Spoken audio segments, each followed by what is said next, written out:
चलिए बच्चों, एक एग्जांपल आज हम लोगों के पास है जिसमें हमें कुछ एक्स्ट्रा बात सीखनी पड़ेगी। तो उसको समझने के लिए सबसे पहले आप लोग एग्जांपल को नोट डाउन करें और लिखें, from the following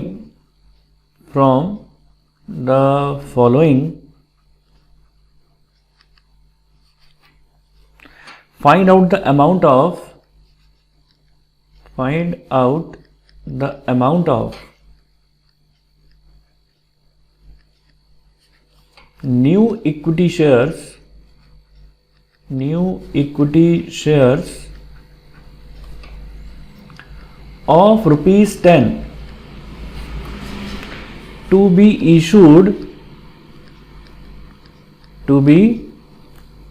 issued at 10% premium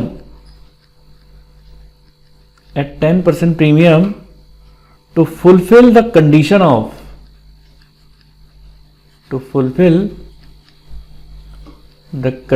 of section 55 and pass necessary journal entries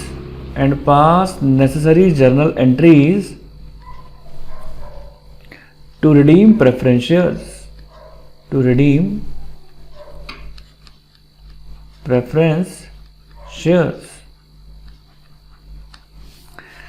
अब देखिए बच्चों, सबसे पहले लिखें आप इसके अंदर यहां प्रेफरेंस शेयर्स कैपिटल हमें देखो कितनी दे रखी है। प्रेफरेंस शेयर कैपिटल देखें आप, प्रेफरेंस शेयर कैपिटल आपको कितनी दे रखी है। Preference share capital to be redeem, जो रिडीम करनी है वो है आपके पास 10 लाख रुपए के। जनरल रिजर्व कितना दे रखा है। जनरल रिजर्व का अमाउंट है आपके पास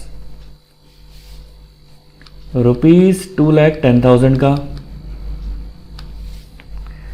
फिर आगे लिखें प्रेफरेंस शेयर्स आर redeemable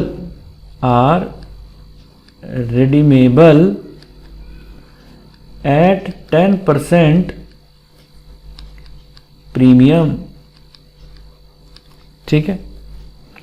अब देखिए बच्चों, अगर हम इसका डायग्राम बनाते हैं तो अब देखना यह कि देखो डायग्राम कैसे बनेगा। क्या लिखा है क्वेश्चन के अंदर, प्रेफरेंस शेयर आपको 10 लाख रुपए के रिडीम करने हैं, तो आपको व्यवस्था कितने की करनी है, 10 लाख रुपए की।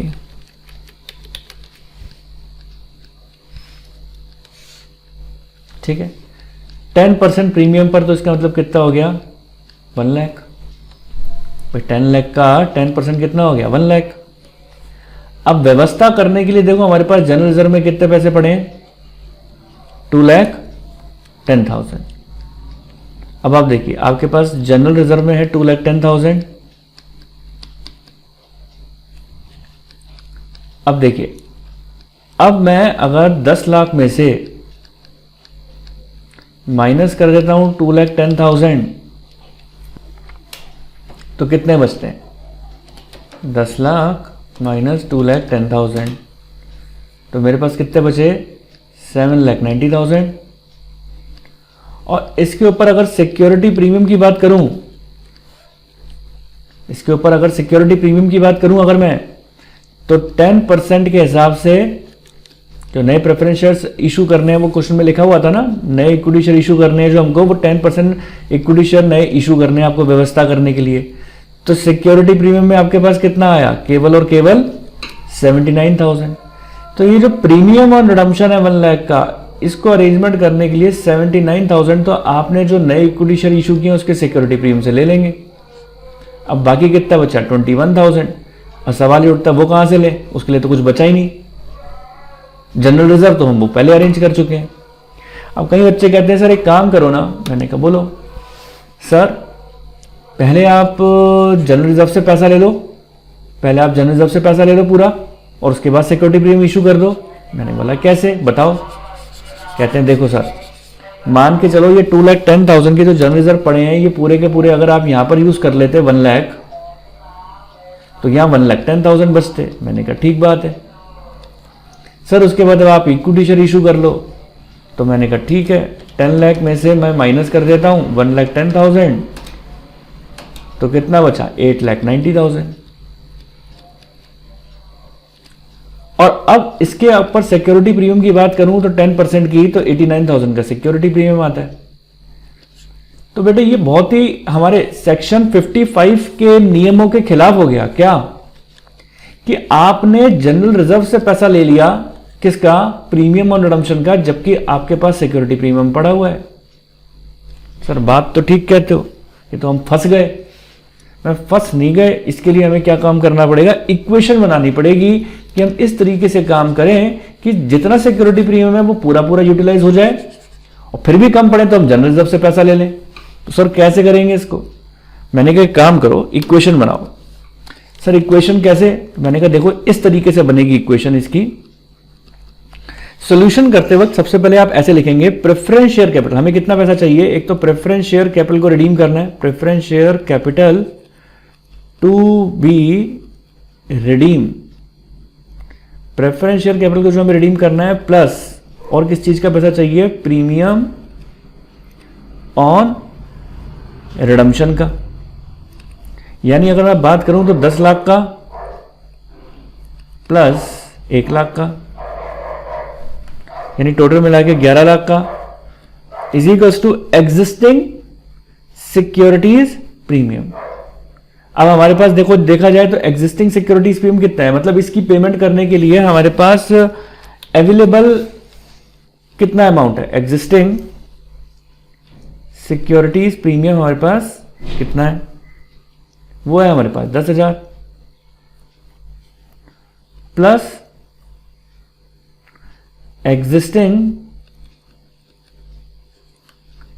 एग्जिस्टिंग हमारे पास डिविजिबल प्रॉफिट। डिविजिबल प्रॉफिट किसे बोलते हैं, डिविजिबल प्रॉफिट बोलते हैं जैसा कि हमारा जनरल रिजर्व है। तो यानी हमारे पास जनरल रिजर्व कितना अवेलेबल है, प्लस 2,10,000, यानी ओवरऑल हमारे पास 2,20,000 की अवेलेबिलिटी है।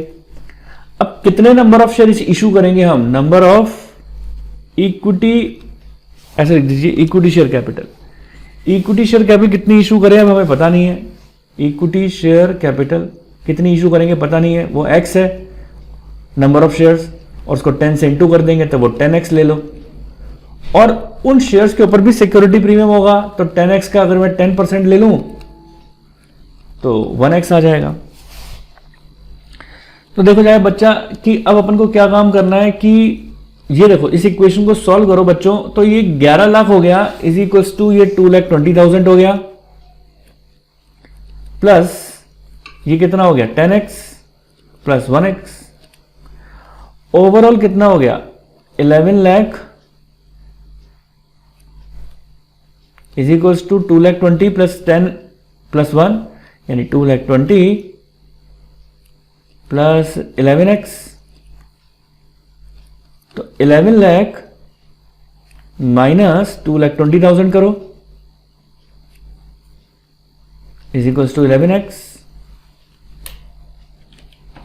11 लाख माइनस 2,20,000, तो यह आ जाएगा 8,80,000 इज इक्वल्स टू 11x।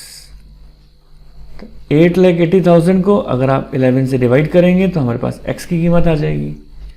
तो x की कीमत कितनी हो जाएगी, डिवाइडेड बाय 11, तो ये आ जाएगा आपके पास 80,000। तो नंबर ऑफ इक्विटी शेयर्स कितने इशू हुए, 80,000। तो अब आपके मन में एक विचार उठेगा कि सर एक बात बताओ कि अगर इस तरीके से अगर हम डायग्राम बनाएंगे तो क्या सही आ जाएगा? मैंने कहा बिल्कुल आ जाएगा। अगर आप 80,000 की इक्विटी शेयर इशू करते हो 10 के हिसाब से, तो यानी 8 लाख के इक्विटी शेयर्स हो गए, और सिक्योरिटीज प्रीमियम कितना हो गया इसके ऊपर 10%, तो यानी 80,000। और ये सिक्योरिटी प्रीमियम हम कहाँ यूज कर लेंगे, यहां पर, तो ये 80,000 आपने यहां पर यूज कर लिया, बचा कितना 20,000। ये आप कहां से यूज कर लें, जनरल रिजर्व से। ये कितना यूज कर लेंगे हम, जनरल रिजर्व से यूज कर लेंगे हम। ऑलरेडी सिक्योरिटी प्रीमियम में हमारे पास कितने पैसे पड़े हैं, देखो ऑलरेडी सिक्योरिटी प्रीमियम में पड़े क्या हमारे पास पैसे, एक सेकेंड। तो देखिए बच्चों, इसमें अब मैंने आपको लिखवाना भूल गया, ऑलरेडी भी हमारे पास सिक्योरिटीज प्रीमियम में पैसे पड़े हुए हैं, वो है 10,000। तो यहां पर देखिए अब आप 10,000 रुपीज आप किससे ले लेंगे, सिक्योरिटीज प्रीमियम से, जो ऑलरेडी पड़ा हुआ है हमारे पास, ठीक है। तो ओवरऑल ये 80,000 सिक्योरिटी प्रीमियम से, ये 10,000 सिक्योरिटी प्रीमियम से, अब भी कमी कितने की है, 10,000 की, वो जनरल रिजर्व से ले लेंगे। अब आप देखिए 2,10,000 रुपीज जनरल रिजर्व में थे, जिसमें से 10,000 अपन ने प्रीमियम और रिडम्पशन के लिए ट्रांसफर कर दिए, और अब कितने बचे हमारे पास, हमारे पास बचे 2 लाख, तो वो हम ले लेंगे। अब आप देखिए 10 लाख में से 2 लाख जनरल रिजर्व से हो गए, 8 लाख हमारे इक्विटी शेयर से हो गए, तो 10 लाख का अरेंजमेंट हो गया। 1 लाख में पूरा सिक्योरिटी प्रीमियम यूजेज हो गया, 10,000 जो ऑलरेडी पड़ा था वो भी यूज हो गया, और जनरल रिजर्व से कितने ले लिए अपन ने, जनरल रिजर्व से ले लिए बाकी के 10,000। तो इस तरीके से ये हमने व्यवस्था कर ली। अब आपको करना क्या, अब आपको सिर्फ जनरल एंट्री करनी है, अब कर लेते हैं, उसमें है क्या, तो कुछ बचा ही नहीं, अब तो नॉर्मल जनरल एंट्री है। तो पहली एंट्री आप क्या करेंगे, जनरल रिजर्व से व्यवस्था करने की 2 लाख की एंट्री करेंगे आप general reserve account debit, general reserve account debit to capital redemption reserve, general reserve account debit to capital redemption reserve, और वो कितने हो गए 2 लाख से, तो ये 2 लाख लिख दिए अपन ने यहाँ पे, ये 2 लाख हो गए।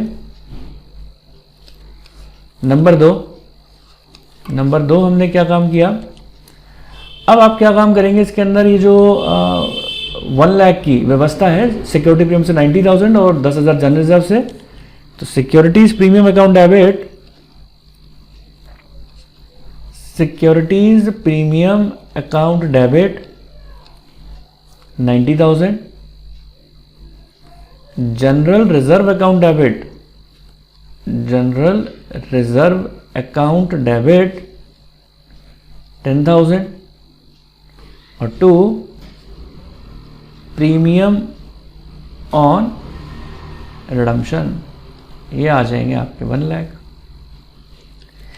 इसके बाद देखिए बच्चों, हमको क्या काम करना है, इक्विटी शेयर्स इशू करने 80,000 के, तो पहला, दूसरा और तीसरी एंट्री इक्विटी शेयर को इशू करने की हो जाएगी, और प्रीमियम पर कर रहे हैं हम इक्विटी शेयर इशू, तो equity share application account debit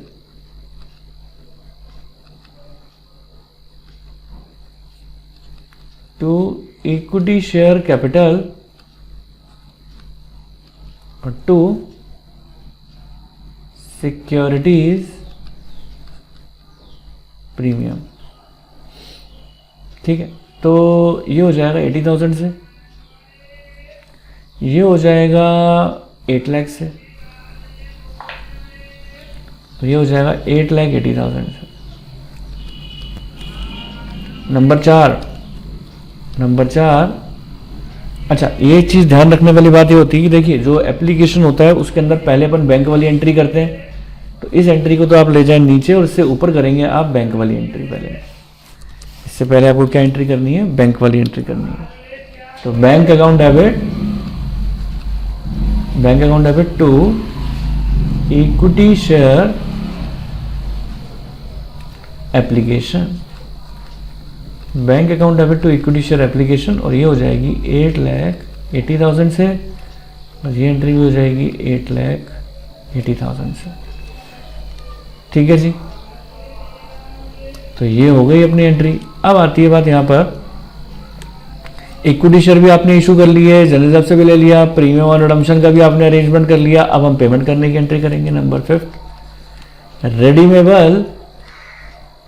redeemable preference share capital premium on redemption account debit to bank account. तो ये 10 लाख हो गया, ये 1 लाख हो गया, और ये 11 लाख हो गया। तो इस तरीके से आप इसकी एंट्री कर लेंगे। तो हमने क्या देखा, इक्वेशन बनाने की भी जरूरत पड़ जाती है कई बार क्वेश्चन के अंदर, अगर सेक्शन 55 के नियमों का पालन पूरा करना है तो उम्मीद करता हूँ यहाँ तक आपको अच्छी तरीके से क्लियर हो गया होगा। तो चलिए बच्चों, म्यूट कर लेना। तो चलिए बच्चों, अब हम लोगों का जो नेक्स्ट टॉपिक आ रहा है वो आ रहा है conversion, redemption bye conversion of shares. Redemption bye conversion of shares. ठीक है, रिडम्पशन तो कर रहे हैं परंतु कन्वर्जन के थ्रू।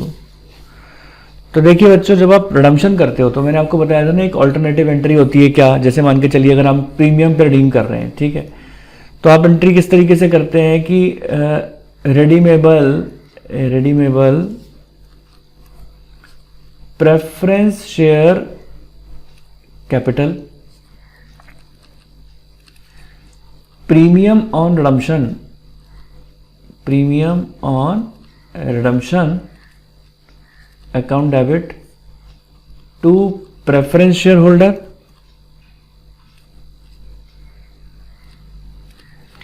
और दूसरी एंट्री हम क्या कर देते हैं, preference share holder account debit to bank, payment करने पर। लेकिन जब कन्वर्जन होगा तो आप ये बैंक ना करके, हम उसको पेमेंट ना करके क्या दे देंगे, इसके बदले में नए इक्विटी या प्रेफरेंस शेयर्स दे देंगे। तो ये तो आप एंट्री करोगे ही करोगे, लेकिन नए इक्विटी या प्रेफरेंस शेयर देने की एंट्री क्या होती है, तो टू इक्विटी शेयर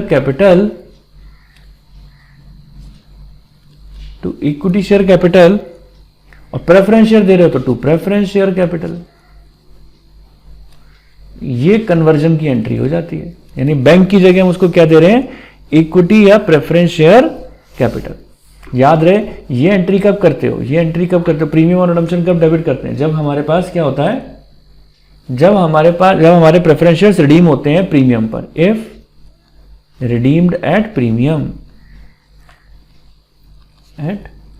जब प्रीमियम पे रिडम्पशन होगा तो यही करेंगे। ठीक है, अब देखिए, अब इसको समझाने के लिए मैं क्या काम करूंगा, एक क्वेश्चन लूंगा। ठीक है, ये क्वेश्चन मैं तुम्हें यहां पे लिखवाता हूं, और ये जो क्वेश्चन आया हुआ है, आपका जो मैं एग्जांपल जो लिखवाने जा रहा हूं आपको, वो आया हुआ है राजस्थान यूनिवर्सिटी बीकॉम 2017 में। आरयू बीकॉम 2017 में आया हुआ क्वेश्चन है। ठीक है, तो एज इट इज क्वेश्चन ले रहा हूं मैं। तो देखिए, लिखा है व्हाट एंट्रीज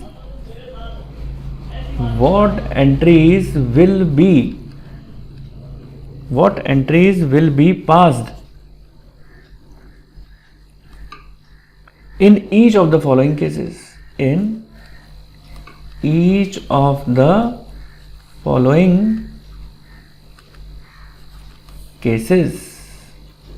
ठीक है, in the books of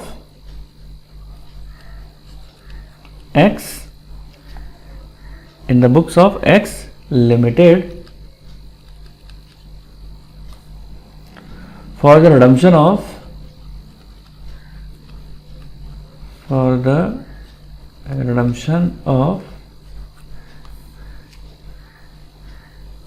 90,000 9% redeemable preference shares of ₹10 each at a premium of 15%, assuming that there is sufficient credit balance in profit and loss account. There is sufficient credit balance in profit and loss account.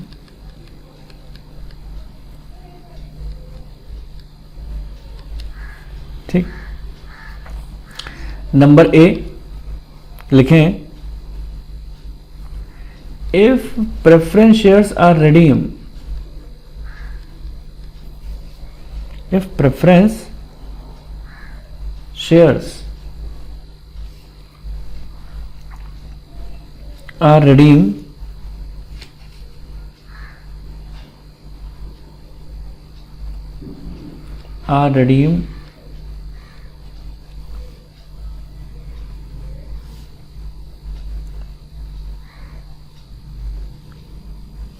by conversion into rupees 10 equity shares at 20% premium, at 20% premium. ठीक है, तो देखिए बच्चों, अब हमारे पास है कितने number of shares, 90,000 है। 90,000 9% रिडीमेबल प्रेफरेंस शेयर्स है हमारे पास। ठीक है, और एक शेयर की कीमत कितनी है आपकी, 10 रुपीज, तो ये कितने हो जाएंगे, 9 लाख के। ठीक है जी, और 15% प्रीमियम पर है, तो 9 लाख का हमने अगर 15% निकाला तो कितना आ जाएगा, 1,35,000। कितना आ जाएगा, 1,35,000। अब देखिए बच्चों, इस 1,35,000 के लिए हम क्या काम करने वाले हैं। अब आपको ये चीज देखनी है कि आप इसको कन्वर्ट कर रहे हो इक्विटी शेयर्स के अंदर। ठीक है, हम इसको किस में कन्वर्ट कर रहे हैं, इक्विटी शेयर्स के अंदर। ये 10,35,000 जो टोटल आया है, इसको आप इक्विटी शेयर्स के अंदर कन्वर्ट कर रहे हो, इक्विटी शेयर्स के अंदर। अब आप देखिए 10,35,000 को अगर हम इक्विटी शेयर्स में कन्वर्ट कर रहे हैं तो डिवाइडेड बाय 10 का 20% अगर हम करें तो 2 रुपये आ गया, तो यानी 10 रुपये का तो शेयर है और 2 रुपये का प्रीमियम है, तो 12 रुपीज हो गया टोटल। तो अगर मैं इसको 12 से डिवाइड करता हूं तो कितने नंबर ऑफ शेयर्स आते हैं, 10,35,000 डिवाइडेड बाय अगर आप 12 करते हैं तो आपके पास आते हैं number of share 86250 equity shares आते हैं ऑन कन्वर्जन। अगर मैं बात करता हूं तो 86250 इंटू 10 रुपीज का इक्विटी शेयर में अगर मैंने कन्वर्ट किया तो ये कितना हो गया, 862,500। और प्रीमियम की अगर मैं बात करूं तो इन इक्विटी शेयर के ऊपर 20% का प्रीमियम है, ऐसा क्वेश्चन के अंदर लिखा हुआ है। तो सिक्योरिटीज प्रीमियम है जो नए इक्विटी शेयर हमने कन्वर्जन पर दिए हैं उसके ऊपर। तो इस पे अगर मैं बात करता हूं तो 862,500 का 20% अगर मैं निकालूं तो कितना आ जाएगा, 862,500 का 20%, तो ये आ जाएगा 1,72,500। तो क्या बच्चों ये प्रीमियम और रिडम्पशन 1,35,000 है, क्या ये वाला सिक्योरिटी प्रीमियम में इसके लिए ले सकता हूं? आंसर है हाँ, आंसर है बिल्कुल ले सकते हैं। अब देखिए बच्चों, अब अगर मैं चलूं कि इसमें से ये 9 लाख रुपए का अरेंजमेंट करना था, इसमें से आपने इक्विटी शेयर का कितना अरेंजमेंट कर लिया, आपने इक्विटी शेयर 862,500 का अरेंजमेंट कर लिया, यानी 9 लाख रुपीस में से 862,500 के तो इक्विटी शेयर के थ्रू अरेंजमेंट हो गया बाय कन्वर्जन। तो 9 लाख रुपए में से आप माइनस करो 862,500, तो हमारे पास कितना आ रहा है 37,500। और क्वेश्चन के अंदर क्या बोला गया है कि आप अज्यूम करेंगे कि प्रॉफिट एंड लॉस अकाउंट में सफिशिएंट पैसा है। अब क्वेश्चन के अंदर जनरल रिजर्व तो दे नहीं रखा, तो आप क्या मानेंगे कि जो 37,500 है आप ये किस में से ले रहे हैं, पीएनएल से, क्योंकि उसमें माना जा रहा है कि सफिशिएंट पैसा है। तो देखिए बच्चों, सबसे पहले हमें क्या काम करना है, कन्वर्जन के क्वेश्चन के अंदर रिडीमेबल प्रेफरेंस शेयर्स कितने के थे, redeemable preference share capital 9 lakh के थे। प्रीमियम ऑन रिडम्पशन कितने का था, प्रीमियम ऑन रिडम्पशन हमारा था 1,35,000 का था। ये देख पा रहे हैं आप, यहां पे 1,35,000 है। टू सारा पैसा हमने किस में ट्रांसफर किया, रिडीमेबल प्रेफरेंस शेयर होल्डर में। रिडीमेबल हटा दो, प्रेफरेंस शेयर होल्डर भी काफी है लिखना। तो प्रेफरेंस शेयर होल्डर अकाउंट में हमने 10,35,000 ट्रांसफर किए। अब आप देखें, अब आप सेकेंड एंट्रीज की अगर मैं जाऊं तो preference share holder account debit, preference share holder account debit, और इसको हम क्या चीज देंगे, इक्विटी शेयर्स, इक्विटी शेयर्स दे रहे हैं प्रीमियम वाले।